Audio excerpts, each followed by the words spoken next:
سلام سلام، كي راكم دايرين؟ ان شاء الله تكونوا كاع بخير وفي صحه جيده. نرحب باللي دخلوا عندي جداد، نقول لكم مرحبا بكم. ان شاء الله ما تندموش، واللي لي زابوني تاوعي وحبيبات القلب ورفيقات الدرب نقول لكم رانا عائله وحده. يعني ندعموا اختكم وما تبخلونيش بالجام والبارطاج وكومونتير حلو كيما نتوما. هنايا جيتكم بهذا الفيديو خفيف ظريف، ما ندسش عليكم باش نبين لكم علاش راني نغيب خياتي. راني نغيب. كنت في هاد الويكاند رحت لسعيدة، لولاية سعيدة، اللي يعرفوا ولاية سعيدة. أنا دار شيخي تما، يعني عجوزتي مرضت، طاحت انقرضت، ربي يشافيها ويشافي لكم كامل أمهاتكم وأمهاتنا يا رب.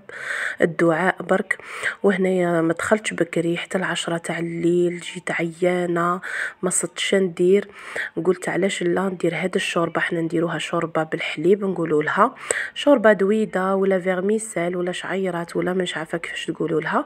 المهم انا نطبخها في الماء، كي طيب نفيض الحليب تاعي ونرميها في الحليب، ندير شويه ملح شويه فلفل اسود غير هكا، ونعطيها لوليداتي يبغوها بزاف، الدراري الصغار ما شاء الله.